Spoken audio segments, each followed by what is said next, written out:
Neuromarketing, ele é uma área dentro do neurobusiness. Na realidade, o neuromarketing foi a primeira disciplina utilizando neurociência aplicada em negócios que surgiu. Isso começou em 94 com pesquisadores de Harvard querendo entender um pouco do que passava na mente das pessoas enquanto elas assistiam um comercial de televisão. A partir daí, colocaram um eletroencefalograma e foram tentar entender se havia algum tipo de alteração no cérebro das pessoas enquanto elas assistiam aquele comercial. E eles se surpreenderam porque conseguiram não só identificar que isso acontecia, como conseguiram ver alguns padrões. O marketing tradicional, ele pressupõe que as pessoas não mentem, pressupõe também que as pessoas não têm nenhum tipo de dificuldade de entendimento, compreensão, interpretação, e subentende também que as pessoas são racionais. O que a gente sabe, justamente pelo estudo da neurociência, é que isso não é verdade. Porque o ser humano, ele atua de forma inconsciente 85% do tempo. E o neuromarketing é que nos possibilita entender de fisiologia. Entender não só a partir das pesquisas que envolvem eletroencefalograma, envolve eye tracking, que é um óculos que a gente coloca para poder enxergar, saber onde é que o cliente está enxergando, entre outros equipamentos. A gente considera o efeito de neurotransmissores.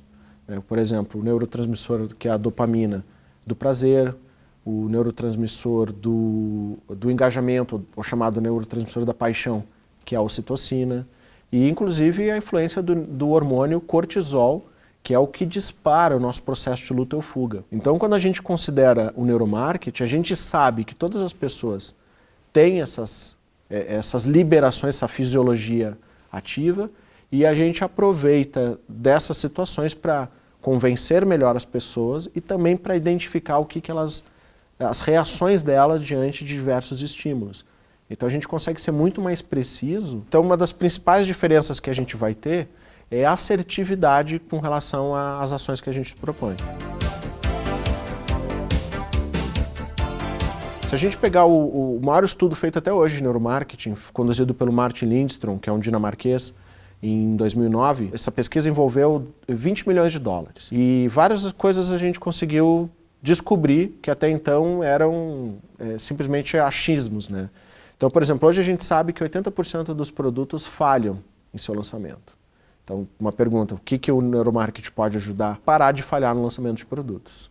Porque é um dinheiro muito grande que se gasta com tentativa e erro com o marketing tradicional. Além disso, a gente vai ver que metade das propagandas não funcionam.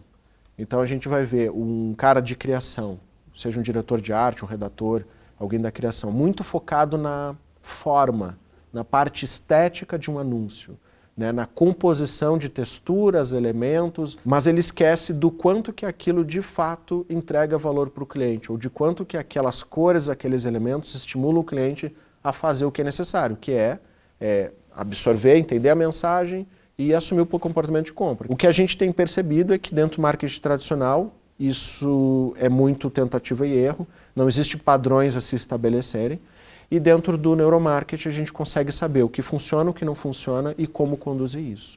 Então, por exemplo, a gente tem descobertas, são coisas simples que qualquer um pode aplicar, como por exemplo, o uso de negrito chama atenção. O nosso cérebro interpreta frases escritas em negrito como mais verdadeiras do que frases escritas com fonte mais slim. Neuroliderança ela enfoca principalmente na colaboração. Sabemos que o ser humano é um ser que precisa pertencer a grupos e ele precisa se distinguir dos demais. São necessidades biológicas, reconhecimento e pertencimento.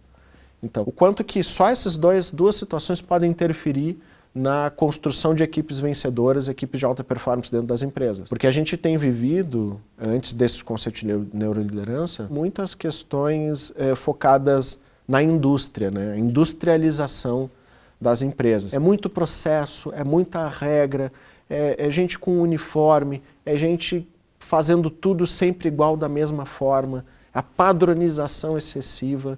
E, no entanto, nisso a gente perde talentos, a gente perde a própria performance por divergência de opinião entre funcionários e líderes, né? Porque isso é um dos principais itens que faz a gente ter um alto turnover, né?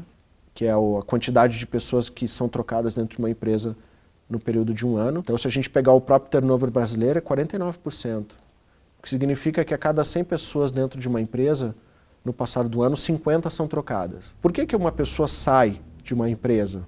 Então, a gente tinha, até o momento, né, não tinha essas informações corretas. O que a gente descobriu foi que o principal motivo, com 66% dos casos, é problema de relacionamento com o líder. E como é que a gente constrói um relacionamento com o líder? Sem entender de como funciona a biologia e a fisiologia das pessoas. Então, a neuroliderança ela vem justamente para isso. Para que a gente possa ter pessoas motivadas, engajadas e ligadas a um propósito muito maior do que as tarefas que elas têm que fazer no dia a dia. Dentro do Neurobiz a gente vai ter também a neuronegociação, né? O que a gente precisa entender é que numa negociação sempre a gente vai ter o quê? Disputa de posições. Sempre alguém tem alguma coisa que o outro quer. Só que sempre vai ter disputa de poder em uma negociação. E é aí que está o grande problema, que a maior parte, eu já vi uma série de negociações não acontecendo, mesmo pessoas querendo fazer a negociação, simplesmente porque ou foram contrariadas, de alguma certa forma, se sentiram magoadas, ofendidas, ou não querem dar o braço a torcer em alguma questão, mostrar que o outro está certo, por exemplo. E em neuronegociação a gente considera essas variáveis. Então vai muito além de técnicas. A gente vai considerar questões como, por exemplo, o relacionamento. Então a gente usa desde fórmula da amizade, que a gente tem desenvolvido isso, como também a gente sabe do neurotransmissor ocitocina, que ele é um hormônio principal de, por exemplo, casais apaixonados ou amigos que sentem saudade um do outro. Esse sentimento de saudade e vontade de ficar com as pessoas, a gente sente isso por causa da liberação de ocitocina. Então a gente consegue, a partir de estímulo, ou seja, simplesmente com uma conversa, construindo um relacionamento, provocar a liberação de ocitocina na mente da outra pessoa. E com isso, ela fica totalmente mais disposta a entender e escutar e se tornar mais tolerante para qualquer informação que eu der. E nisso, a relação de poder se diminui muito. O ser humano ele é voltado para a sobrevivência. Então, e a sobrevivência ela é guiada por um hormônio chamado cortisol. Toda vez que a gente se sente agredido, seja por uma palavra, seja por uma ameaça, uma posição que eu estou para perder numa negociação que eu estou fazendo, uma venda que eu quero ganhar e pode ser que eu perca, eu vou tentar me defender. E nisso nosso cérebro dispara um comportamento de luta ou fuga. Então eu vou combater quem está tentando negociar comigo, ou eu vou fugir, né, daquela negociação. E nisso, neste momento em que a gente está com um alto nível de cortisol no sangue, nós nos tornamos burros. O cérebro humano, ele fica com o que se chama de visão de túnel. A gente não consegue analisar mais detalhes, a gente não consegue mais ser racional, a gente só quer dar um fim naquela hostilidade que a gente está sentindo. Então eu combato brigando ou fugindo. Então nisso a gente constrói os relacionamentos e usa algumas técnicas. Posso citar algumas outras que não envolvem esse conflito direto, como por exemplo o efeito da ancoragem. Então uma técnica de negociação para usar é a gente poder falar de números maiores antes de dar o preço que a gente quer, para fazer com que a percepção de caro ou barato daquele preço seja alterada. Isso funciona não uma vez, todas as vezes, porque é ciência.